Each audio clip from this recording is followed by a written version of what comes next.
sir has joined. So you just let me know what time we are going live. So shall we start? Sir, we are live now. Yeah. We are live.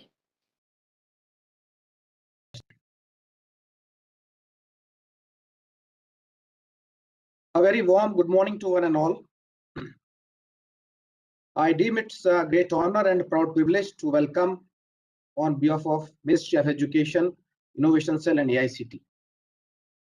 Today, I once again welcome the keynote speaker, Professor VijayRaghavan, Principal Scientific Advisor to the Government of India, all dignitaries, academic leaders who are witnessing with us this momentous occasion. Today is very auspicious day. We are celebrating the 159th birth anniversary of Swami Vivekananda. I once again welcome you all on this momentous occasion. Ministry of Education is celebrating Innovation Week as a part of Azadi Ka Amrit Mahotsav, e-symposium on building innovation and entrepreneurial ecosystem in educational institutions. Is designed to showcase the spread and the depth of the entrepreneurship across India. Interestingly, in the startup world, 2021 has been recognized as the year with 40 plus unicorns added in this year. We are fortunate enough we have a keynote speaker, Professor VijayRaghavan sir. Before inviting him, I would like to give a brief introduction about sir. Professor VijayRaghavan sir is the Principal Scientific Advisor to the Government of India, succeeding Dr. R. Chidambaram on April 3, 2018, and the Chairperson of Prime Minister's Science, Technology and Innovation Advisory Council. He was Secretary, Department of Biotechnology, Government of India from January 28, 2013 to February 2, 2018.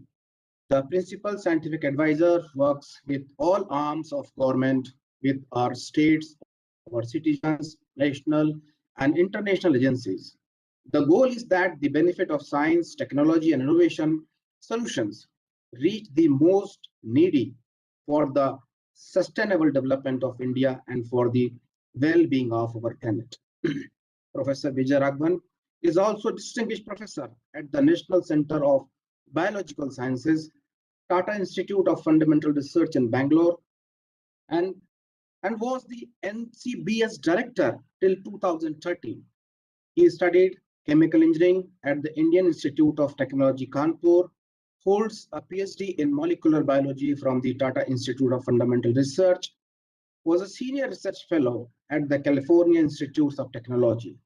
His research is on the nerves and muscles and how complex behavior emerges during animal development. Professor VijayRaghavan is a fellow of the Indian Science Academics, the Royal Society, the Academy of Medical Sciences UK, and a foreign associate of the US National Academy of Sciences.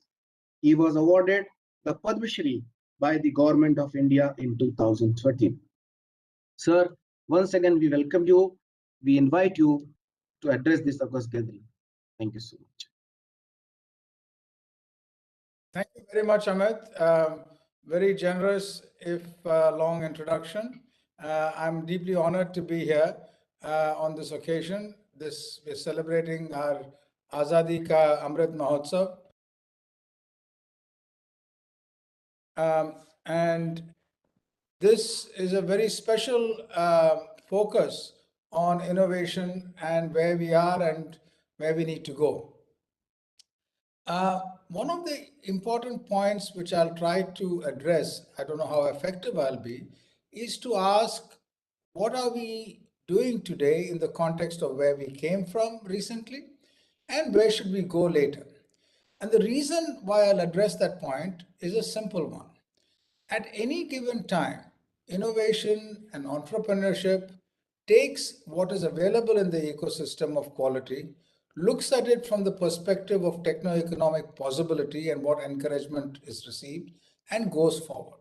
In other words, innovation and entrepreneurship depends enormously on the state of the fundamentals of the ecosystem, the R&D laboratories, school and college education, and research in that system. If that well has run dry or will run dry, then innovation will also come to a halt. Innovation needs that well. So the question going forward is, how does one fill that well, keep it continuously with water, while at the same time investing resources in taking that water and using it. Use too much water very rapidly and you run the well dry. Don't fill the well, you run the well dry. So there should be a right kind of balance to keep the well of innovation and ideas there sustained while implementing it. This is the biggest challenge we face. In that context, where are we coming from in India? As I've said often, we are unusual as a country, and we're celebrating 75 years of our independence today. We're unusual as a country in that we've invested in high-level science and technology from the start. Compared to other post-colonial countries, this is unusual. We're also, therefore, unusual in that we've created a certain kind of dichotomy. We have what I'd like to call a France and a Germany here, which can understand any problem, solve any science and technology problem, and have a very vibrant industry.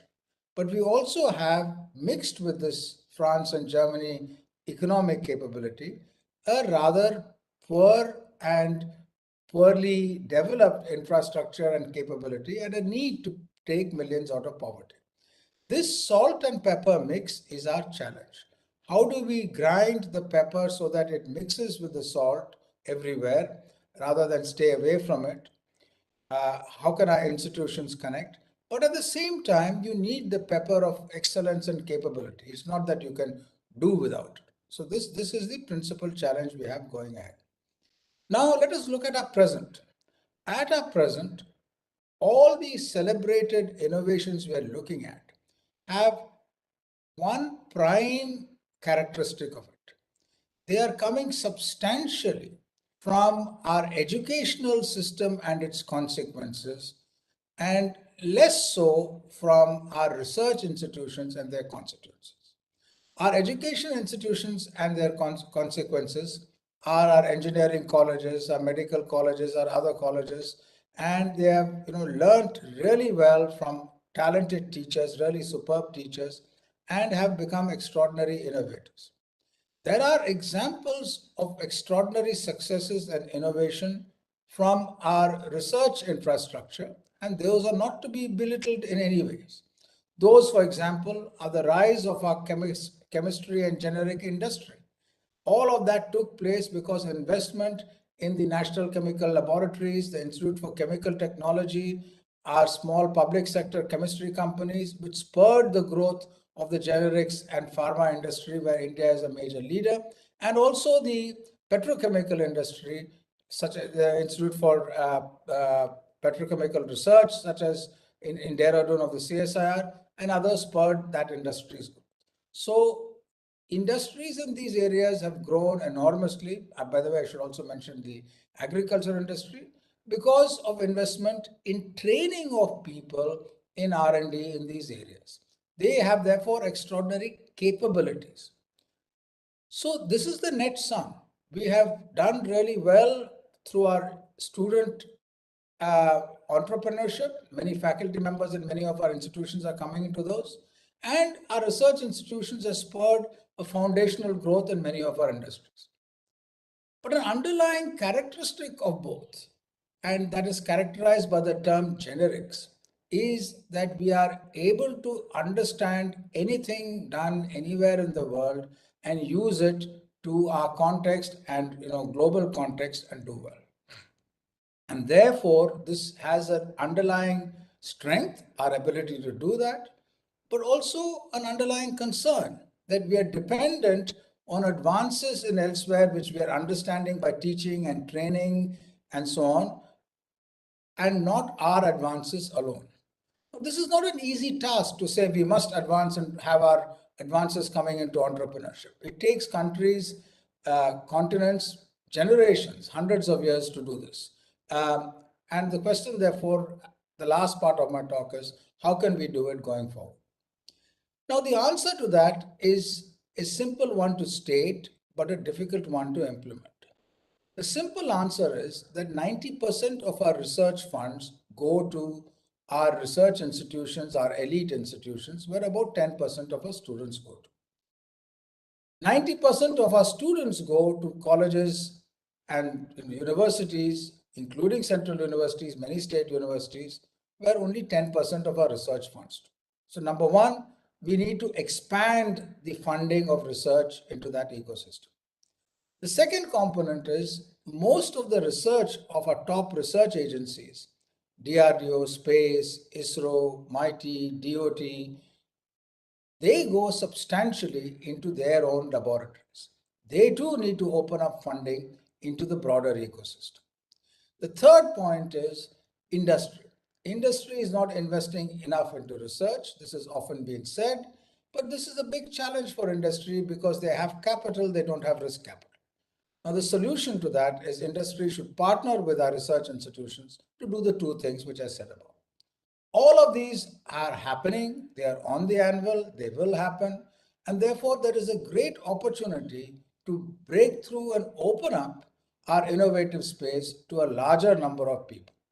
Now, innovation must be linked with economic change and with markets. Now, that is an enormous opportunity which India has had. If you look at all our major missions, the highways, water, Swachh Bharat, other missions such as bringing, cleaning up, removing air pollution. All of these are defense sector growth, our manufacturing growth. All of this have been put in place by extraordinary policies which require talented people and talented innovators. Now that human resource pool cannot be satisfied by our current system, and therefore the opening up I referred to is important in that context, but that opening up will therefore also have a national huge market available. Similarly, if you look at the international market, and that we must do because that is our benchmarking, that is our competitiveness, all our industries will be able to compete over there only if we combine our innovation in products of the highest quality which can be exported and can compete in the cyber physical world. So that the combination of looking at markets nationally and internationally is very, very important. To end, all this is easily stated, but they require the integration of complexities in supply chain management, tariffs or non-tariff barriers, not having those tariffs, not having those, it's all a balance, because to make something here and make it successfully, in some cases you have to import, in some cases you have to export, and it's very complicated economics which comes into the techno-economic component of what I said. And those are questions which are very complex, very challenging, because again, the problem which we need to address is that very large number of people need welfare, need benefits, need protection, and at the same time, the economy and innovation needs to grow at a breakneck pace. This requires intelligent people like in the audience who come together and address these complex questions, and I'm sure that they will be able to do that. Thank you very much. Thank you so much, sir, for enlightening us. And you have rightly said, to expand the funding, the research funding to the broader ecosystem, and the industry academia should have a hand holding. To moving further ahead, I'd like to invite Mr. Kariyappan to take up the question answer session, please. Thank you, Amit sir. So thank you, sir, for your wonderful speech. Myself, Dr. Ilangovan, Assistant Innovation Director of Innovation Cell. So we requested the participants to post the question on YouTube, sir. On behalf of the participants, I'll be asking the question posted by them here.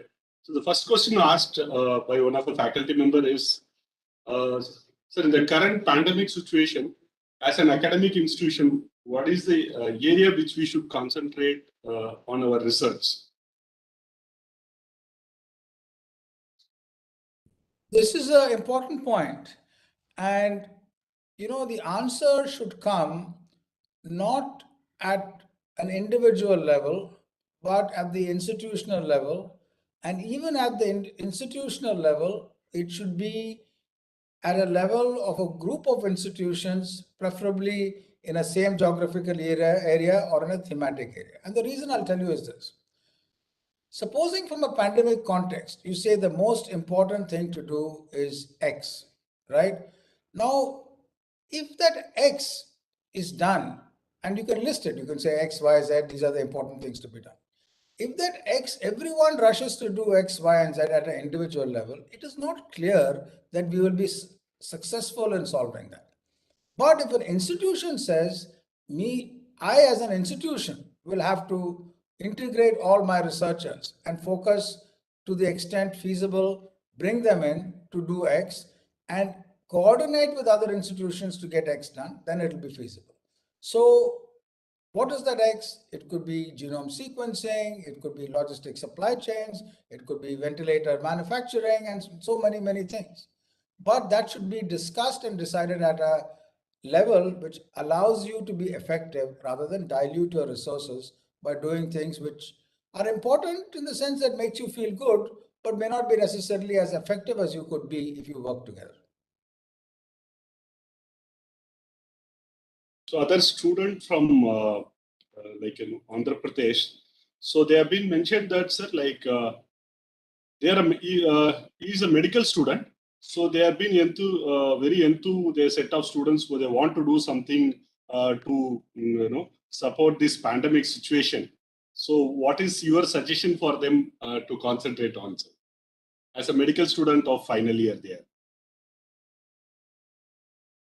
This is a time where talented, energetic students such as this person have an extraordinary role. Even during the Omicron wave, which is much less severe, talented people like them will be very valuable in working with the hospital infrastructure, the nurses, the doctors to help them so that patients' lives are made much easier. Doing that in a coordinated way would be very valuable. Next question is, in the current pandemic situations, so they look into a lot of digital technology products, and online courses have been more into the market at both national and international level. But they many feel like it doesn't fulfill the end user sometime. So what is your suggestion on this for this innovation digital platforms and courses, sir? Because they feel like there is a lot of digital content available with them, but they're not able to effectively utilize. They want to know which to use and what to use because of the more availability on it. No, this is a serious issue. This is one of the riches of resources available. Sometimes access can be limiting, but even that access issue can be solved. The principal point is the human interface of mentorship. People being able to talk to others, and they can talk to others in person or digitally, and convey what is it which will be valuable to look at and what is best to ignore. Work with them so that they have a time management system. We are so often, snowed down with the availability of material that we do nothing because there's so much over there. And we do a little bit here, just as I was talking about what can you do during the pandemic. There is no point in your doing little bit of this course, little bit of that course, little bit of a third course. You feel that you have tried, but at the end of 1 week or 10 days or 1 month, you're not progressed. So the mentorship is the key. And the mentorship means that people who are faculty members in schools and colleges, in research institutions, they should have a formal mechanism of reaching out and talking to people and mentoring them through this digital learning process. In families which are well-to-do and well-connected, the parents and relatives play that role. It is absolutely vital for each of us, and here each of us can play a role. If you are in the luxurious position of being able to understand what is to be done, what is useful material and what is not, reach out and adopt a few students whom you can take them through this maze. It's very important. So the next question is there's an institute from Rajasthan. They said they have been supported for a funding through DST. No COVID time, there was a scheme which they have submitted and got funding on it. So they developed a medical product, but for the testing and other thing for them to commercialize, they are not able to get a solution immediately in the current situation. They are saying, sir. They've developed a product for the pandemic situation, but they are not able to take it to the market in the current scenario. So they are saying any suggestion from your end to make it fast commercialize and take the product to markets. See, here is an important but difficult point to appreciate. We must look at government roles as being exemplary, giving examples of what can be done. But government should not be expected to handhold everyone through every step in the process. The process itself, secondly, is by its very nature a funnel. Very large number of people come in at the initial stage and they start getting filtered out at different levels of filters. And what goes through are people who have, lucked out in terms of technical virtuosity, economic situation, marketing capability, and so on. So my advice is there are multiple government sources, state government, central government, multiple ministries doing innovation, explore that. Also explore private sector support of various kinds. And again here, as in the previous answer, mentorship is very important for you to be able to negotiate this difficult landscape. Failure, everyone says, is a learning part for success. True. But there are unavoidable failures and avoidable failures. With mentorship, you can take care of the avoidable failures and deal with those which are much more complex. From a student of agriculture students, you are talking about current innovation in research and innovation in agriculture area. So can you suggest or highlight any important vertical in agriculture to concentrate on, sir, in the current pandemic situation? Well, the practical matter in food and agriculture is ensuring that delivery takes place to the poorest of the poor in these difficult times. So that is one aspect. It's more of a logistics and management issue rather than primarily an agriculture issue, even though agriculture is important. Farmers' welfare in this situation where labor forces may not be able to work full time is also an issue. My feeling is that these things will pass relatively soon. We should not view the pandemic as something which is going to last forever.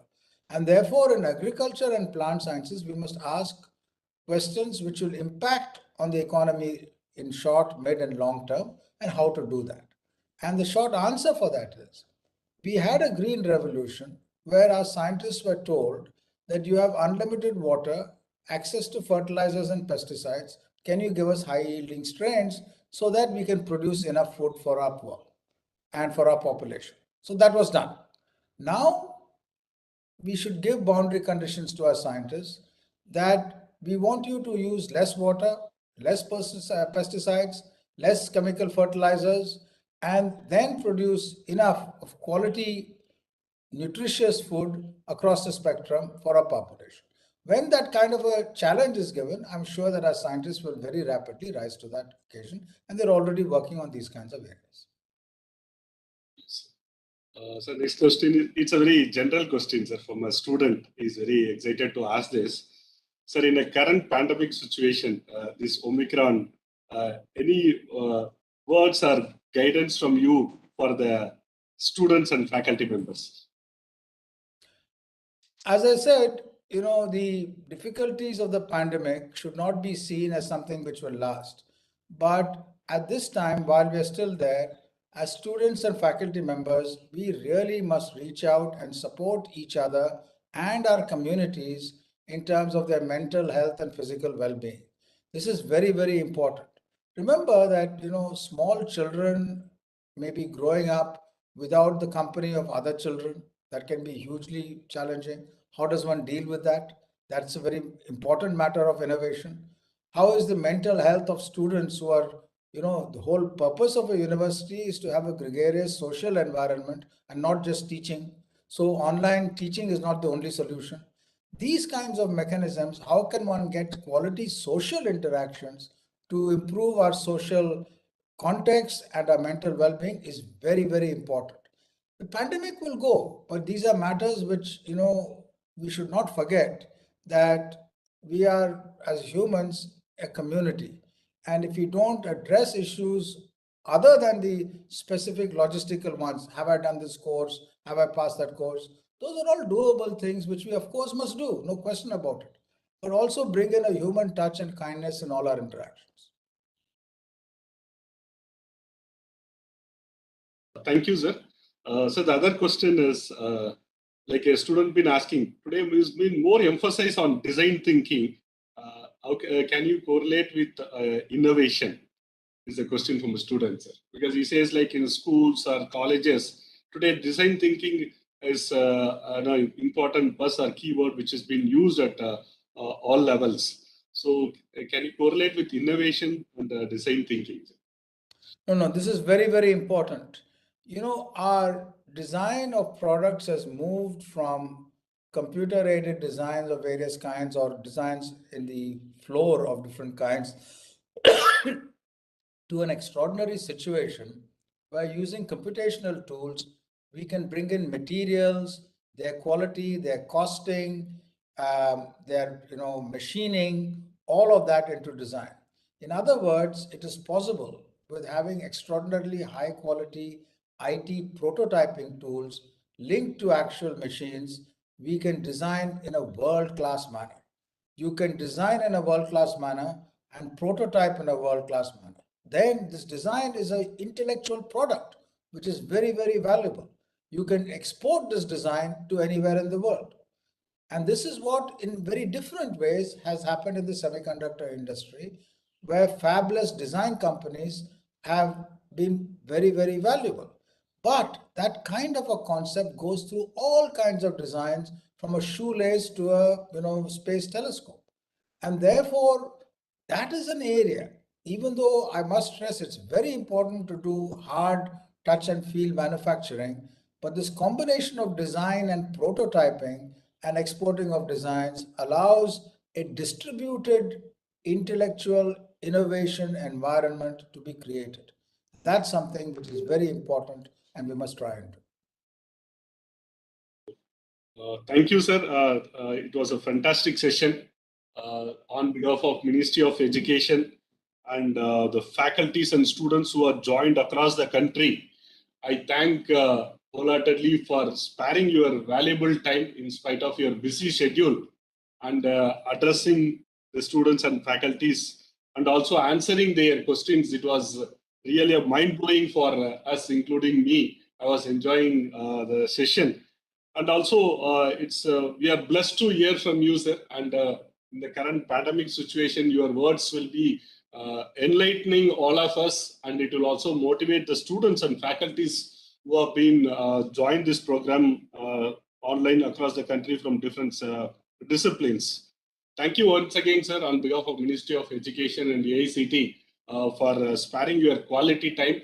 It really means a lot for us, for every word you spoke, the research about agriculture, the design thinking part, and the answers you have given was really an eye-opening to all of us. We enjoyed the session thoroughly. Thank you, sir. Thanks once again for joining for the session. Thank you. Thank you.